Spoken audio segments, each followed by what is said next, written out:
Hi guys! Today we are going to continue our conversation about 16 personality types, and we will cover this very important topic, 4 basic functions. What are the 4 basic functions actually defined by Carl Gustav Jung? And on this theory everything was built. So if you have your MBTI profile, if you know it, this is those 2 letters in between. So letter number 2 and letter number 4.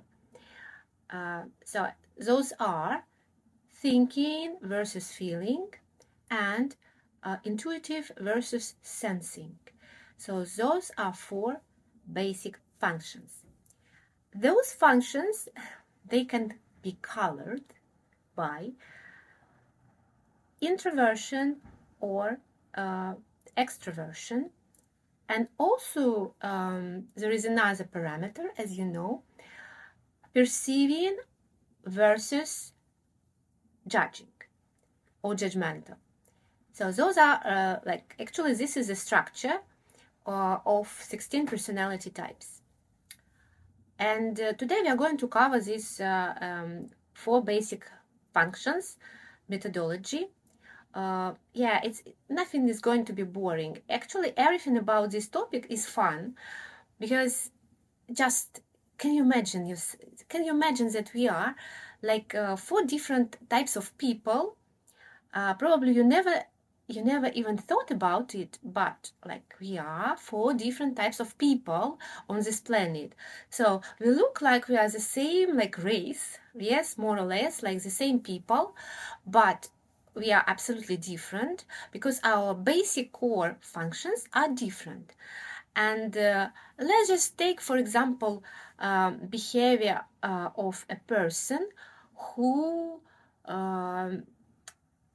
is looking, for example, at this flower. So let's take example that a feeling type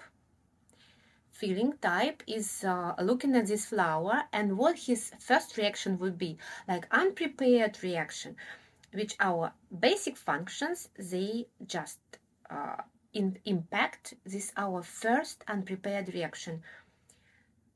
First unprepared reaction of a feeling type would be, for example, oh, what a wonderful flower. Oh, I just love combination of those colors. They're like violet, rose, and even green in the middle. This is lovely. So feeling type would underline the beauty of this flower. And or maybe if something is disgusting, it would be opposite, but it would be lots of emotions. And because this is a feeling type, so feeling type is looking at the world through this prism of emotions, feelings, and feeling type is always full of emotions. Let's take thinking type, which is an opposite one. So what would thinking type say about this flower? Okay, this is definitely a Lego production set. Yeah, probably bought in London Central Lego shop. And there should be some probably other flower in this set. Yes, and some other flowers in this set. Yeah, probably this is a whole set. Yeah, very nice combination, and I just wonder how all this stick together. There are some connectors here. I can see. Okay, yeah, very interesting construction. So this is about a thinking type. Let's go further to intuitive type. Intuitive type would say, yeah, very interesting. And yeah, by the way, if I take those 4 greens, they are kind of spiky, and I can construct like a small cactus out of them. And even I can use those rose flowers, and it will be like a cactus, like blooming cactus with a small flower. Yeah. So this would be a suggestion of intuitive type who is very, very creative and is always looking for something to do it different. Let's think about the fourth remaining type, which is sensing. So sensing type will look at those flowers and say, okay, so there are two flowers, two different types of flowers, and two similar types of greens here in this bouquet. And this flower has one leaf, and it has actually 8 petals. You see 8 petals exactly. Yeah, and this, okay, I won't count now how many flowers does this flower have. And that's it. So this is like a very good camera. Yeah, so sensing type looks at everything from this camera point of view. And do you understand the difference? It's like completely different view, how you can apply it. For example, you are developing your product, you are a businessman. So, and those are 4 types of your client. Everyone, each type would look differently at your product. So, and it's important to understand this difference. In everyday life, it's like applicable to actually everything. Yeah. So I am intuitive type. And how you can define someone who is intuitive type? For example, at first sight, when you just look at the person, you meet this person for the first time, is it possible to define what the basic function of this person is? Yes, often it is possible.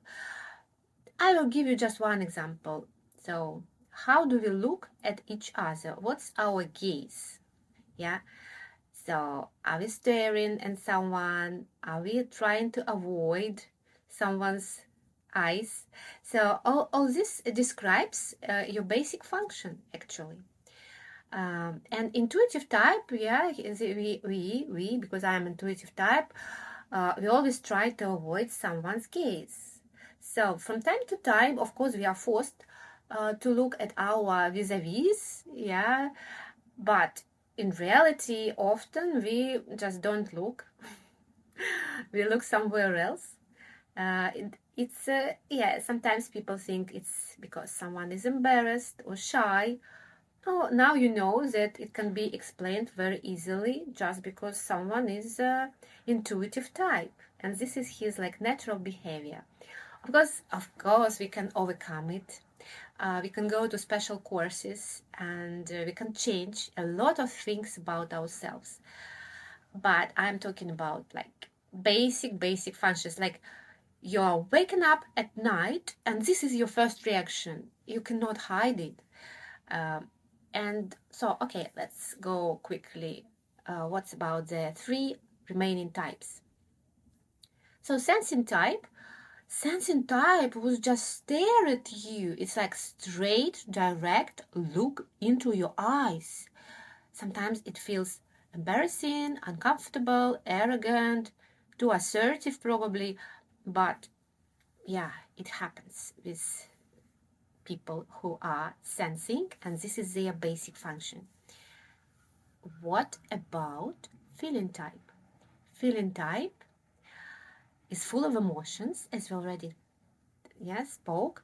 So he is full of emotions, and you would feel those emotions if your relationship is friendly. Yes, so in this case, probably you would feel some warmth in his eyes, in his smile.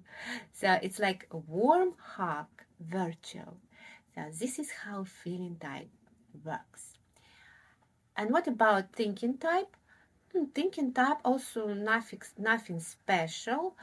It would be less emotional, maybe no emotions at all. Probably it would be cold. you know, cold smile, cold look, and not emotional. Yeah, of course we can learn, we can train, and we can, become people who are smiling, especially at our first meetings when we first meet someone. But nevertheless, you would have different feeling impression if you compare a feeling type and a thinking type. So you would understand the difference. Just pay attention to those like tiny details, and with the time you are going to understand the difference. So that's it for today, and please sign up for our channel not to miss the next videos, because in the next videos I am going to go through all of those 4 basic functions, and so that you can better understand. If you haven't gone through this MBTI test and you still don't know who you are, just wait some time, watch all the videos, and you will have very clear picture of who you are and who are the people around you. And that's it for today. Don't forget to sign up for my YouTube channel. So bye bye.